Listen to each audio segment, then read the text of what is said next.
Hey everybody, I'm really excited about today's episode. I talked with my friend Gillian Calley, and we had a really great conversation about building internal strategy that truly serves employees. Gillian shares her pathway at one of her prior companies to go from office administrator to chief of staff, and her pattern of impact in setting up replicable structures that help employees and their businesses thrive. One of my favorite moments was when she shared her oft-repeated mantra, when communication is absent, a narrative forms. I so enjoyed our conversation and learning from her, and I know you will too. Without any further ado, here's my conversation with Gillian Calley. All right, welcome to the Building Thinkers podcast. Today, I'm so delighted to be joined by my friend Gillian Calley, and I think one of the things we're going to talk about is building internal strategy to develop and serve employees. Okay, so that's going to be exciting. The intersection of learning and development with business strategy and program management. We're just going to talk about some fun stuff today. So Gillian, thank you so much for joining. Thank you so much for having me. This is my first podcast experience, so I'm very excited, but a little bit nervous. Oh, it's going to be so fun. Okay, so we'll start off with something fun. So how do we know each other? What is your memory of us meeting and how we've gotten to know each other? Well, we live in the same town. We live in the very small town. We have a lot of mutual friends, but we officially met. Our kids are on the same t-ball team, which is super fun, and you spend a lot of time together. And so we are in those stands together, cheering on our kids. Our kids go to the same school, they're in the same sports, and we have some wonderful mutual friends, and we also go to the same church. It's been so fun to just get to know you, Gillian, and thank you so much for agreeing to come on. I think we found out very quickly we have a lot in common besides even just all those things that you named, and we'll get to that here in a little bit. But it's like when you meet people, when you hear them say something and you're like, I think like that, or I do that. It's kind of bizarre, but really fun too, to hear also some differences. Recently this week, we found out some differences too. Yes. So including my lack of directionality. Was it you or Brittany that is into the pop culture? It's me. Brittany? Oh, that's you. Okay. Yeah, we decided that we would be a great trivia team because I would kill the pop culture and you would kill like the learning and like the super like smart nerdy things, and then Brittany would get the history and we'd be good. Oh, we'd be good. Okay, we'll think about that in our future. Gillian, one of the things that I think is really helpful at the beginning for some context, everybody says, tell me your story and things like that. I think that that's still the opening question, but I would love for you to kind of weave in a little bit about, in whatever order you want, what you kind of now build, what a little bit of your career story. It's fascinating to me. I have some follow-up questions already for it. So just tell us in your own words, however you'd like to get there, a little bit about your background and story, what's brought you to the work you're doing today. Yeah, so I have a little bit of a non-traditional route. I didn't graduate high school and then graduate college in 4 years. My parents will say that I've always marched to the beat of my own drummer, and that is definitely still true. And so what I do now, I work for a tech company called Logic Monitor, and we are part of the Vista portfolio.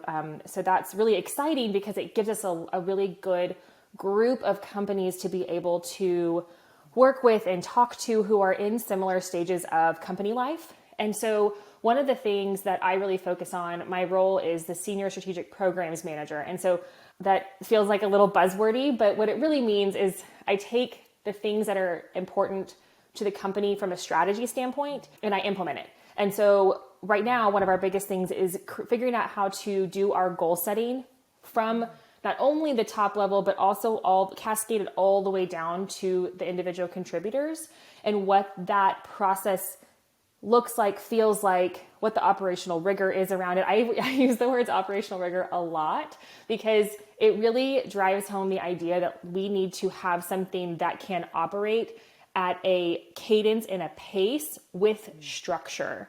And so a lot of what I do is taking the chaos and creating structure and being able to allow everybody to feed into that and for it to serve all of the employees. And so there's a lot of facets to that. It's not just about what are we doing? What's the work? It's about how often we meet, how we meet, what are we talking about? What problems are we solving? What does that feel like? What are we learning? What's the enablement process? So there's a ton of stuff wrapped up into it that I have to think about. There's a lot of details.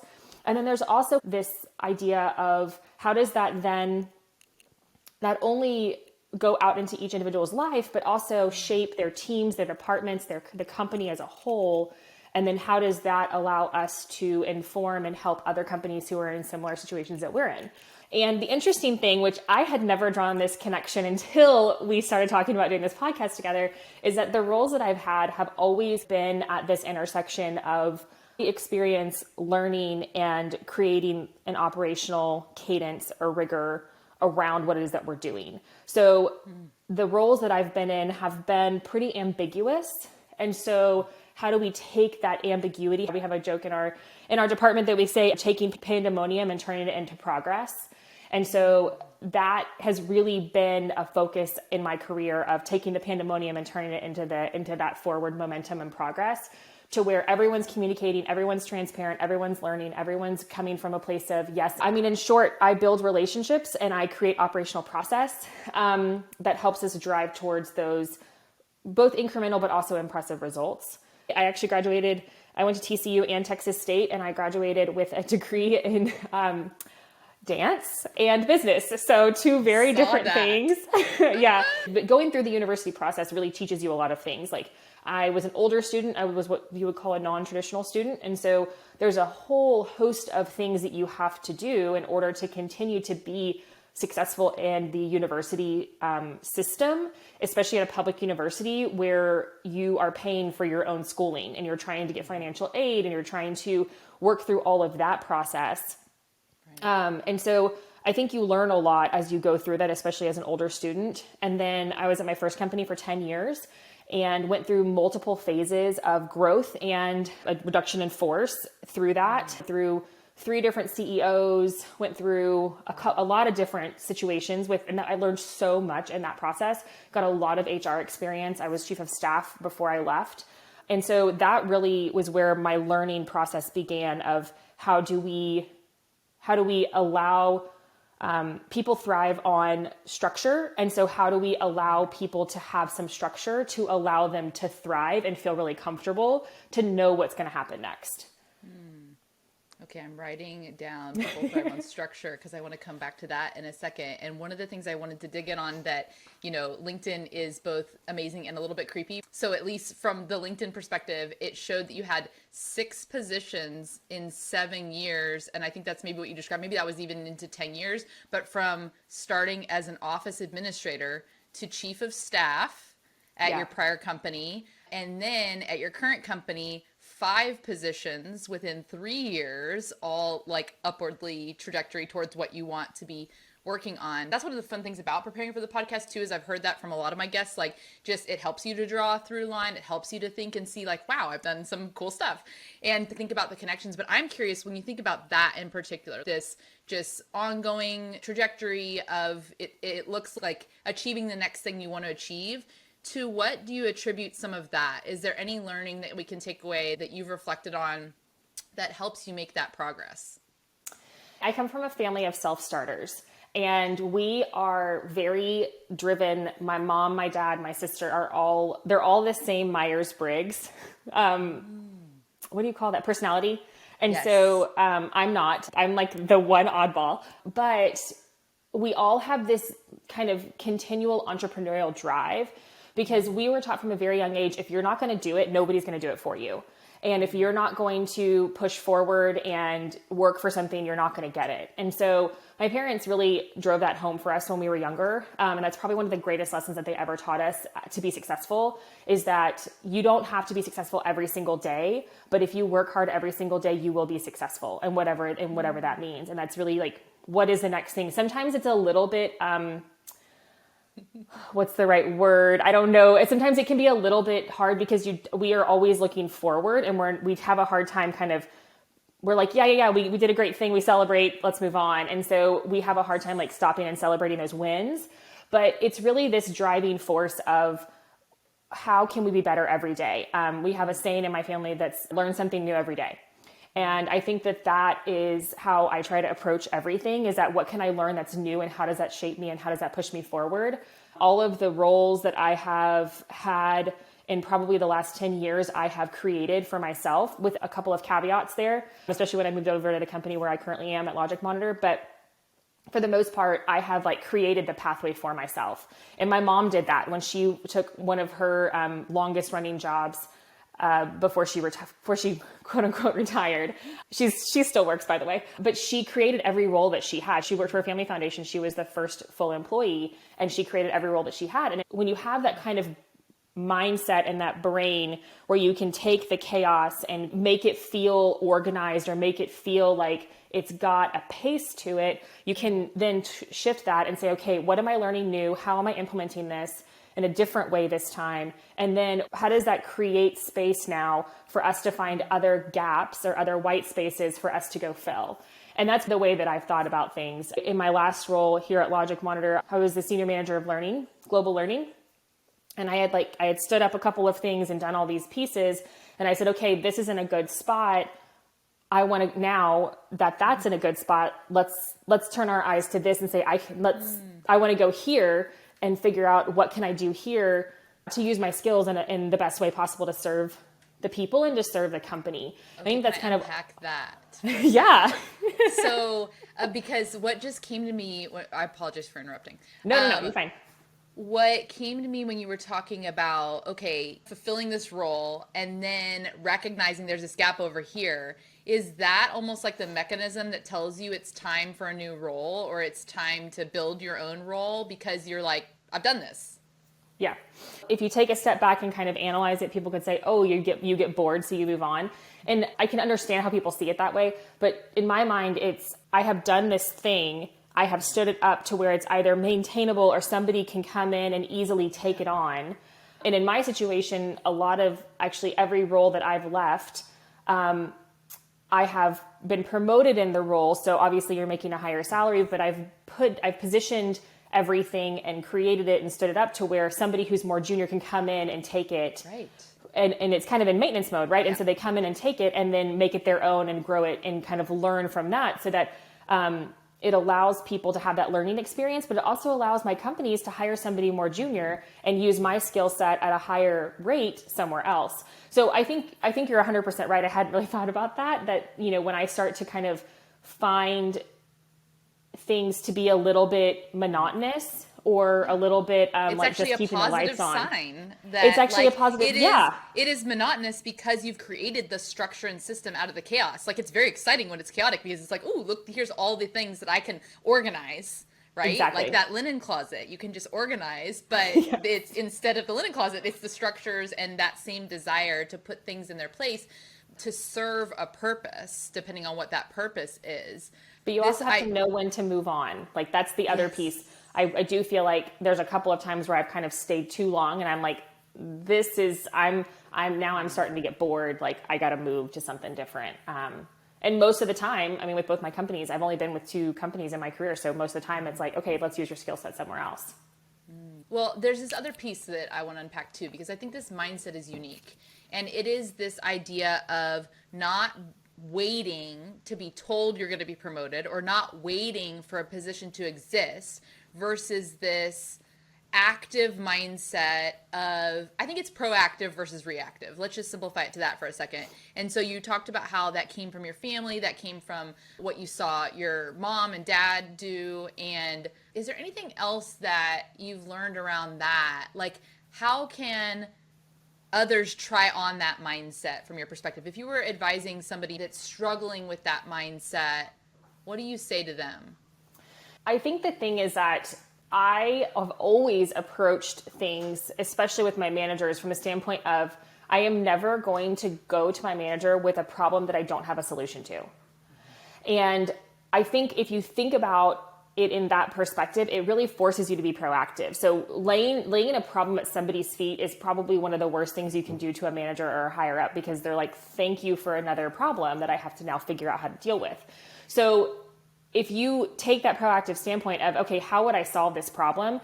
I would say only half of the time that I bring solutions to the table or that I bring ideas to the table, do those ideas actually take off from an operational standpoint. But I think that if you can think about it from the standpoint of like, how can I help this person make a decision faster? Just thinking through it a little bit more and figuring out what, from my perspective, what could I do to make the situation better, or how could I solve this problem? And then putting yourself in the other person's shoes. My number one strength is empathy. I'm pretty good at putting myself in somebody else's shoes and kind of seeing it from their perspective. And if you wait on other people to make decisions and you don't drive that decision, then it's not that important. So I think about it from a prioritization standpoint as well, of if I want this to get done and it's important to me and it's a roadblock, I have to create something for people to react to, because it's always harder to create than it is to edit. And so if I can create something for somebody just to react to, it can get their ideas flowing, and then we can solve this problem faster. Because if we just sit here, nothing's going to happen, and then I'm just going to be stuck. And so that's not any fun either. Yeah, I also hear in this no pride of ownership. Like, you recognize that part of the process is taking the idea there, and then it's okay if that wasn't the idea that was accepted or whatnot. But I think it puts everybody in that moment, instead of in this kind of deficit mindset of here's the problem. You're already going towards abundance and saying here's the potential solution. Here is a potential solution, which gets you sometimes that potential solution just prompts, at least in the experiences I've had, it prompts inspiration for whatever the ultimate inspiration or decision may be. Okay, so we alluded to some personality tests. One of our favorites that we like to discuss is the Enneagram.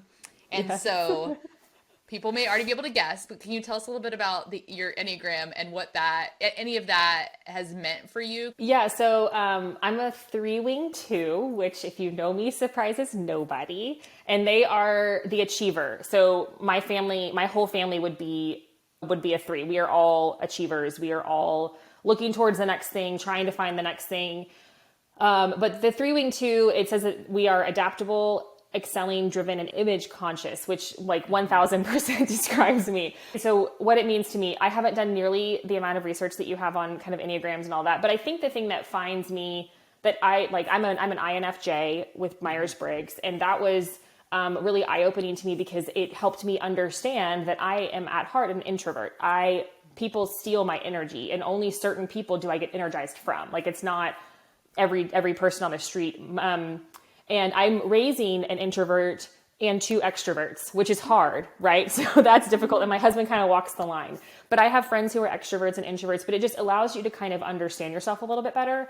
And when it comes to the Enneagram, with a 3-wing 2, I think it makes me feel, seen. Like, I'm not weird. I am adaptable. I do get along with a lot of people, and I do have my core beliefs, but then there's other things that are kind of ancillary that I'm like, I don't really have a stance on it. Like, let's talk about it, or let's, sure, I'll go to that concert with you, even though I've never heard of that band. The excelling obviously is huge. As I talked about earlier, being a non-traditional student, that was really, I think, a really hard thing for myself and my parents. I don't want to speak for them, but I think that it was a hard thing for all of us to accept that I wasn't on a traditional path, because we were a pretty traditional family that grew up in a traditional place. And so that was definitely something that was eye-opening for me, to say that I don't have to always go the same route as everybody else. And you can still find love and success and virtue in those kind of windy, different paths that you didn't ever think that you would take.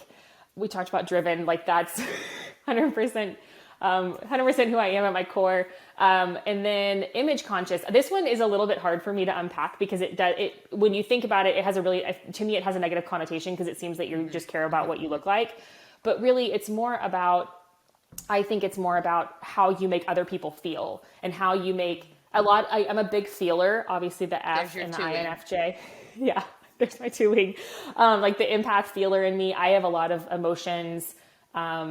We have a joke that I cry at church every Sunday. Like, it's just who I am, but it allows me to embrace that and say, I care about how people see me, but not from a vapid standpoint, but from I want people to see me as somebody that they want to be like I want to exude that for other people. And so that's really more how I see it. I want people to leave their interactions with me feeling good and feeling positive, not feeling drained or feeling negatively about anything. It's so interesting. Okay, not to therapize during our podcast, but go maybe a little for bit. it. But what's just interesting from the work into the Enneagram that I've done for my own self-work is, I think it's interesting you recognizing the introversion and recognizing that being with others, even as much as you could enjoy it and love it, is draining. I've also recognized that about myself.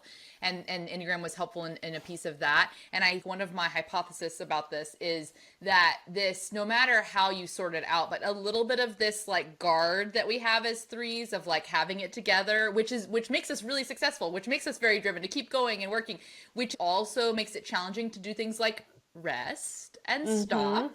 Those are big challenges for the threes. My instinct is that that's part of what's going on in the introversion, is that it's only, for me at least, it's when I'm completely by myself that is the only time that the guard is fully down. And that is why, for me, I know I've got to take some time by myself to then kind of come back and be re-energized to be in a group of people, even people I dearly love. I think what's interesting too is that self-awareness I've seen in particular, because where we overlap is in some of the learning and development space, in some of the work around strategy that we've done in different environments. And I think that having done some of that self-work and continuing to do that is so important, because I think it allows us to show up in a different way in those places where we serve and see for others, to your point of being empathetic. I am not a two-wing. I am not naturally empathetic. And so I've had to work to grow that piece, to not be stuck in how the story I'm telling myself and overthinking about how somebody's interacting with me,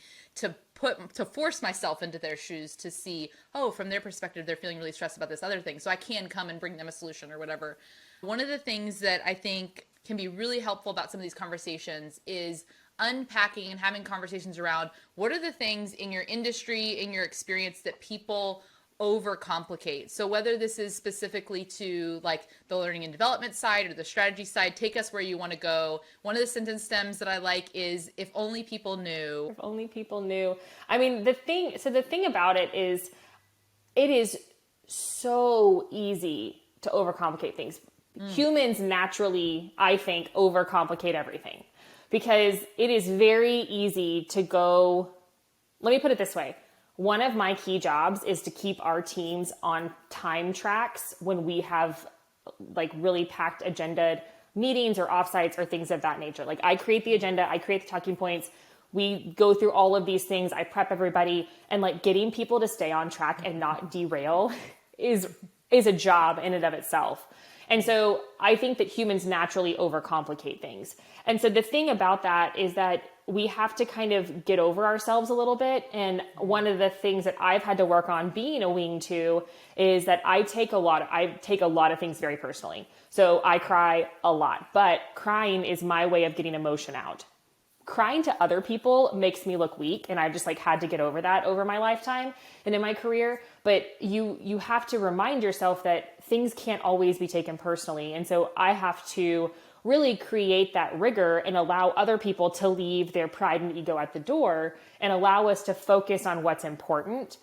But I think that if people didn't overcomplicate stuff, it would be really simple, right? Like, if we have a joke that if we could run businesses without the people and the clients, it would be really easy to run a business, which obviously isn't a business. You don't make any money off of that, but it is people that overcomplicate things. So in my mind, if people only knew how simple it could be, that would be the great thing. And the other thing that I have realized, especially working in a large tech space, is that if it's not getting done, then it's not important. And so I think that if people could realize that where they're spending their time are the things that they prioritize and things that they think are important, that is going to force conversations to allow us to understand, here's where we really think the importance is, but we're not actually saying that. Or we're deprioritizing these things because they're either scary or require a lot of budget or whatever it may be. And so I don't know if that answers your question. No, but 100%. One of the things I want to build on out of that is this idea. So what I heard you say when you're unpacking the prioritization is getting to some of the what's behind, maybe why are some of those things not happening. So what I want to bring forward is this concept that comes from Kathy Moore. She designed this protocol and process called action mapping, and it's in the L&D space about training. That's where it's mostly applied. I've been kind of experimenting with it in other spaces, and I think it applies to what you're speaking to. And one of her questions is, if people basically aren't doing something that you want them to be doing, right?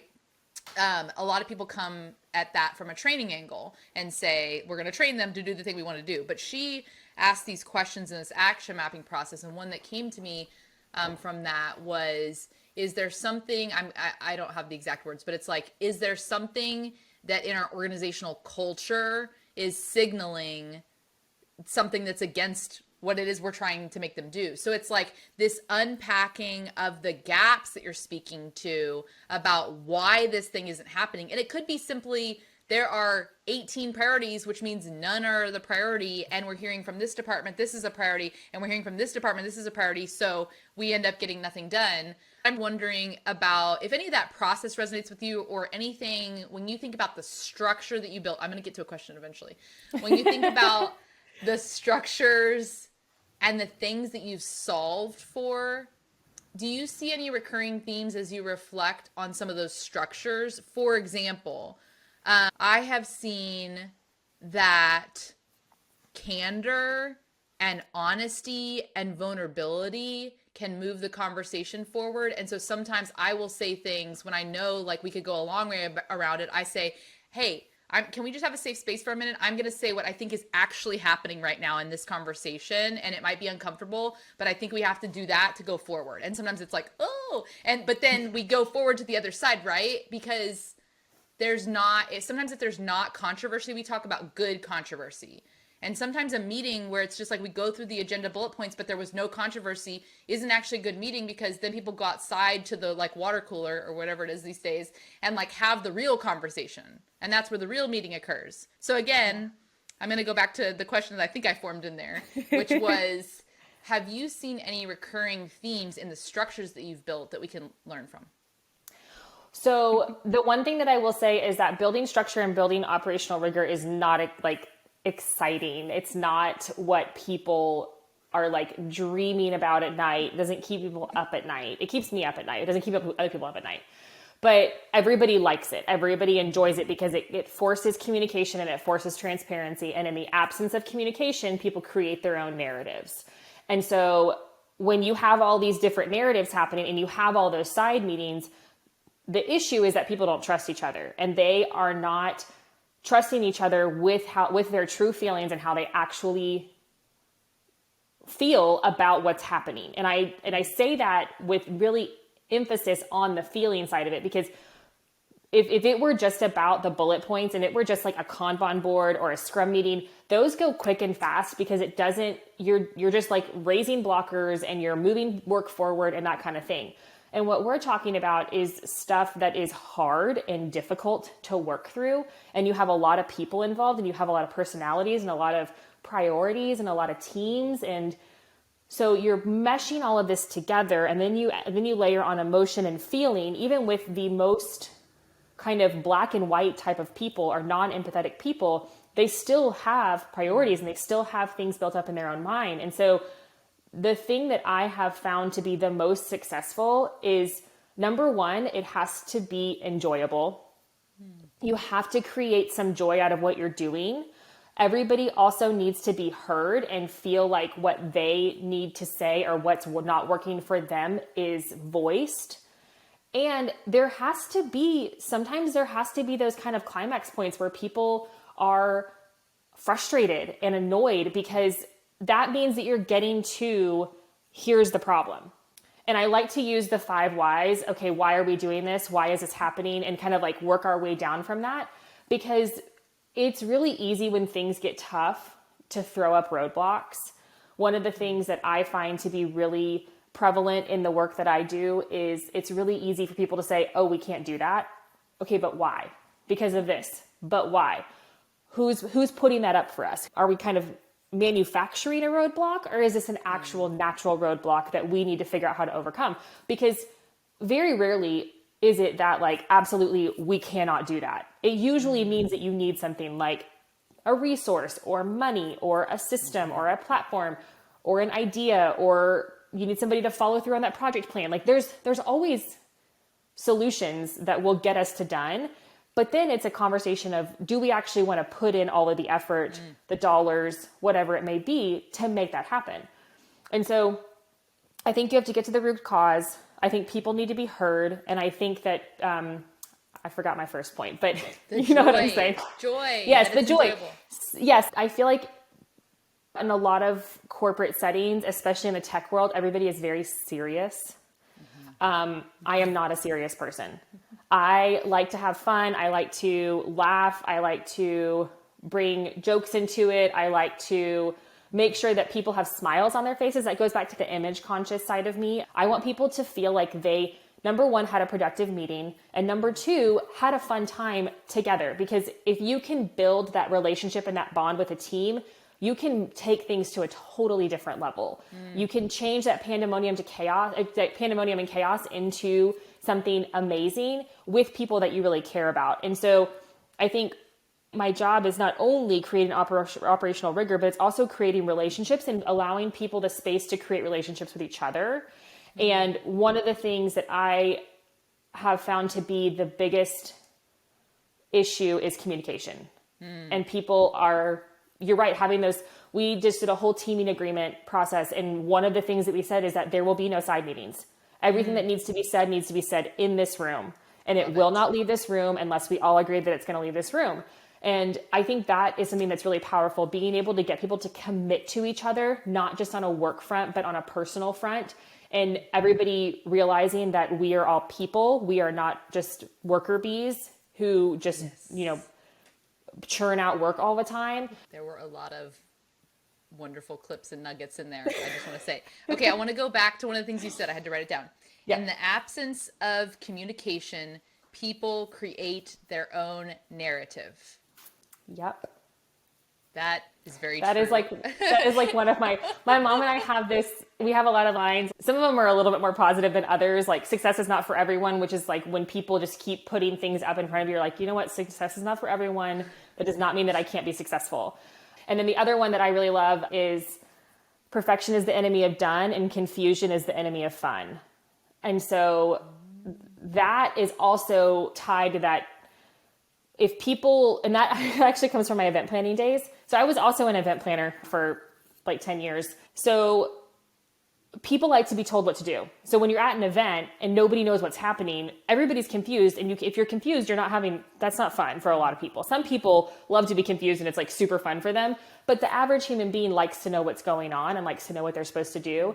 And so if you can create that cadence and pace and people know what to expect, that's when you can start having fun, because people aren't worried about all this other stuff. They're not worried about that. They've got that figured out. So then they can kind of let go and relax and enjoy the journey versus being like all wrapped up in like what's happening next, who has the agenda, what do I need to prepare, Right. that kind of stuff. Well, and I think that's very much aligned to research around this. One, in that people can't learn if they're anxious. And so if their brain is thinking about all this other stuff, like it's actually, I think Priya Parker was the one that said there's generosity in rules or norms. And she was talking about in the art of the gathering, like when you bring people together, it's actually generous and kind to create some specific rules. We've taken that into a lot of our learning experience design work to say, okay, during this meeting, we're going to use this protocol so that, to your point, everybody's heard, so that it is aligned and rigorous, and that it's full of joy. Many of what you just mentioned there are part of my actual vision statement about the type of work that I do. It's unleashing human potential through learning experiences that are full of joy and rooted in research and experience in community. And you spoke to that too, in that, building these relationships where people can feel really comfortable together and bringing their whole selves that you alluded to. And then the structure of saying nothing is going to leave this room. There are going to be no side meetings. One of the norms that I really like that's connected to that is assume positive intent. And so then when you are making up as one will, creating those narratives, if there isn't communication, then you are at least making up positive narratives, assuming the positive intent. And then, because I think that we don't often recognize how much happens in our mind in between and all the time, interactions with other people. And part of that goes back to evolutionarily, we are looking for friends to come in and support, and we're also looking for like, there's a bear, but the thing is there are no more like actual bears, but we still see other humans sometimes and are like, they could hurt me. That is a natural response to understand. And maybe it doesn't play out as we cower when we see somebody, but emotionally sometimes we do. Wow, that person kind of scares me. And so I think it is so important to understand, and this idea is really helping me think about that. In the absence of communication, people create their own narrative. So what's the counter to that? We create very clear communication. We create very clear rules and systems and structures, not to be rule followers, but because that's actually generous. And that actually creates this abundant, thriving work culture. And then the one other piece of research I was thinking about is the research that came out of the Google Teams research about psychological safety, where they did all this research around what is the number one thing that high functioning teams do. Well, psychological safety. And it's like, really? That's what it is? But it makes so much sense, because think about all the time that is actually wasted when somebody's like writing sentence 2 of an email and they're like, how do I word this? Delete, delete, delete. Oh, I'm going to say it like this. Delete, delete, delete. If we weren't worried about being a safe place to be able to say the thing, we would just send the email, right? Yeah, we would just say it. Anyway, I don't know if any of that resonates, but no, it definitely does. And I think that's where things get really complicated, right? Like we talked earlier about how humans overcomplicate things. Well, if you're not communicating with somebody, and we can all point to this in our lives at some point in time, but if you're not communicating with somebody, it's really easy to put your own filter on everything. The thing that I think is probably one of the worst things that has happened to our world is the fact that nobody talks on the phone anymore. Because if you are just reading text messages and you're just reading words, you're putting your own filter and your own emphasis and your own brain on what people are sending you. And so that can get really bad. That can spiral really quickly. And so when you're in a working world where all you're doing is communicating via Slack and email, it's like, if it takes 6 Slacks to get to done on something, like maybe that's too many. And maybe we should have that conversation. Maybe we should pick up the phone. And so it's this idea of we have to cut down on the chatter. It also allows you to avoid like the drama and the gossip and all of that, which we know is prevalent in workplaces, in small towns, in friend groups, like you name it. And if you think about that, there's a lot of wasted time. And if you could simply just say whatever you want to say in the tone of voice that you want to say it to that person, or you spell it out really, really succinctly, if you communicate with people, you are more likely to be on the same page. I mean, the goal is to always be on the same page with the people around you and the people that you're working with. If I could sum it up, like if you're not communicating, you're not getting anywhere.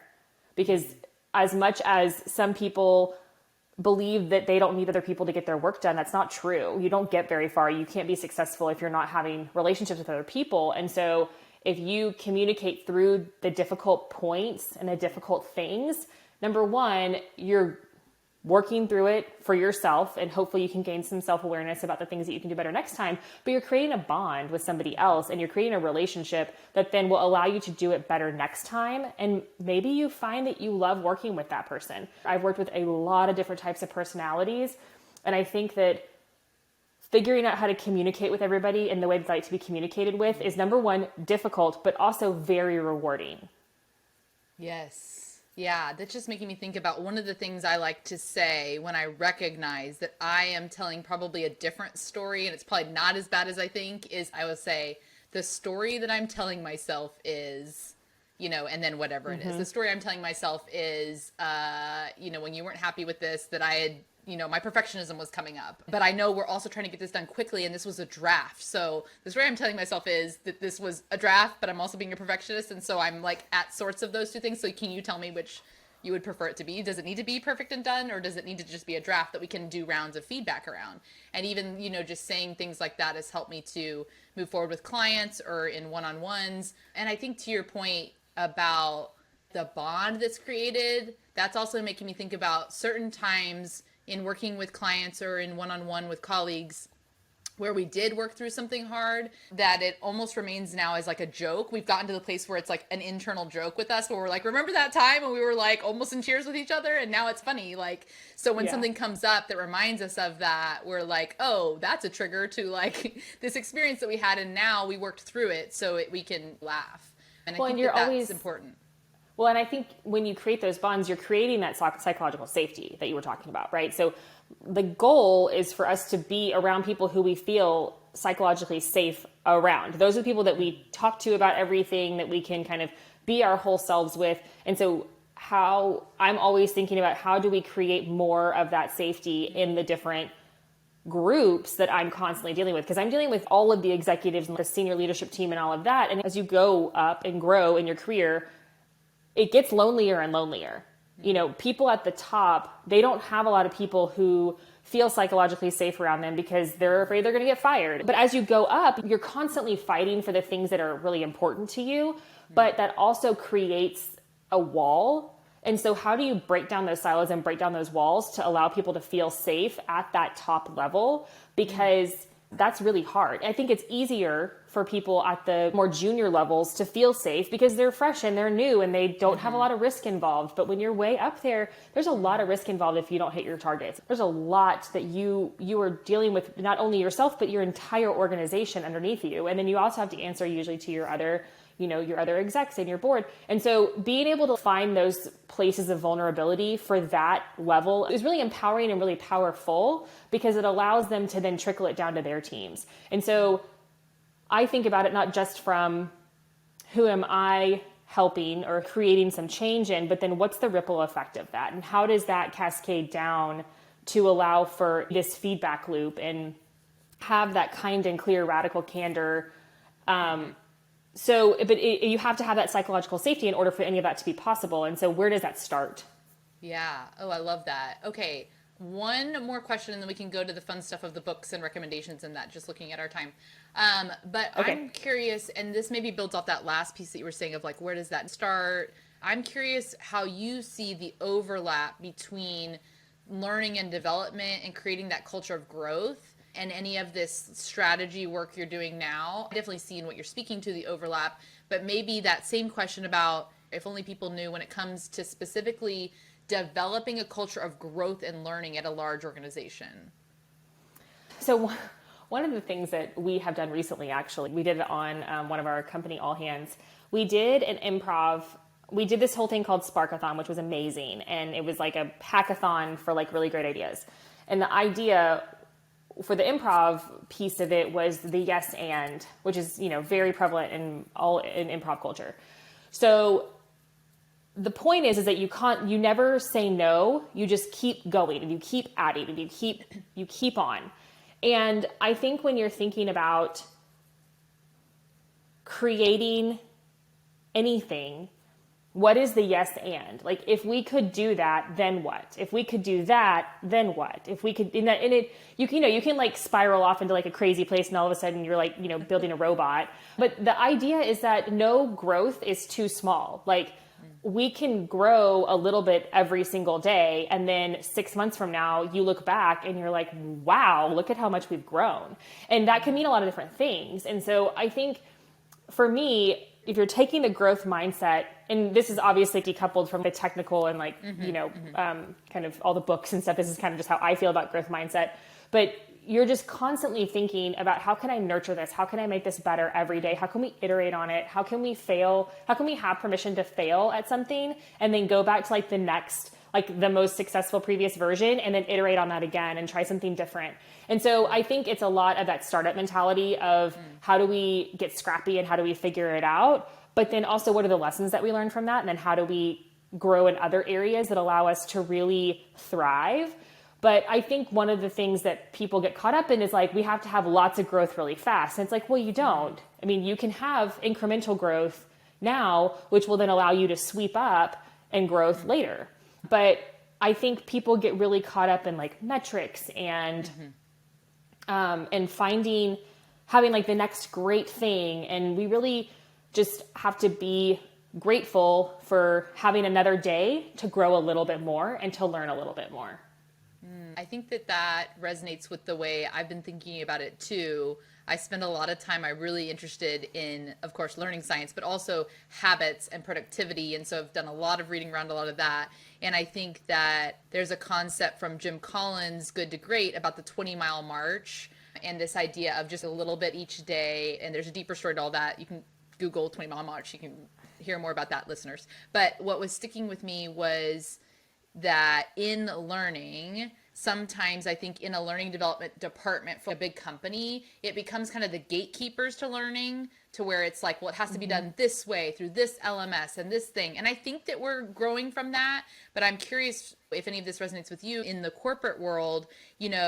If you see learning and development as an area for them to truly empower and then get out of the way and allow individuals pathways to learn what they want to learn and coupled with what they need to learn, but finding that exponential power in the learner themselves.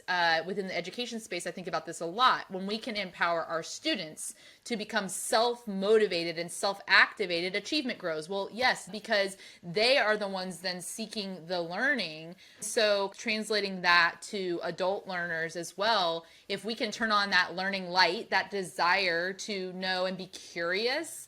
And I think this is where, to go back to an earlier point that you made, the play comes in, and joy, or you said it as joy. I think of it as joy, and through playing and exploring. So I guess what I'm getting at there is I see it too as these little habits and then getting out of the way. But is that at odds with structure? That's my question.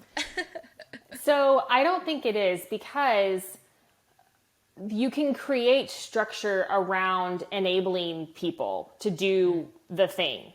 So the first thing I'll say is mentorship programs are notoriously difficult to stand up, because they have a huge administrative burden, and it requires a lot from the top layers of management to be able to mentor younger people. And so when we talked about, let's set up something, and then the next person who's taken over my role for learning at Logic Monitor is going to probably set something similar, is let's not create a mentorship program. Let's create a mentorship enablement program. So teach people, how can I create my own membership network and my own personal board of directors? How do I be a good mentee and a good mentor? Who could I mentor, not just ask for a mentee? So what are all set people up for success in that space? And I think the same thing goes for learning, because I think because we all go through school, or most of us go through a traditional school system, we all think learning means I have to sit down, I have to study, I have to read, I have to take a test. There's very specific parameters around what learning means.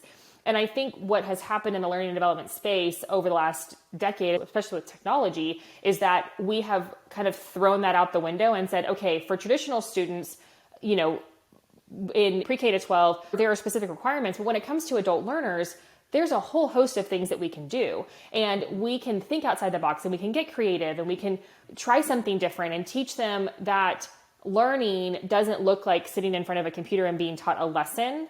Learning can mean doing an apprenticeship with sitting down and somebody teaching you a new skill, or you looking over their shoulder, or them doing a screen share with you. I mean, sitting down and somebody teaching you a new process, that's learning.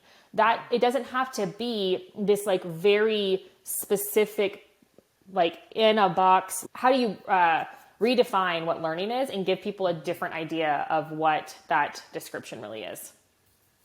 I think one of the redefinitions that's going on that I lean towards is learning going from always being an event to being more of an ecosystem. And the ecosystem may have events, but that it's not only happening as an event, a structured 6-hour agenda or something in one location with X participants. There's the time for that, for sure.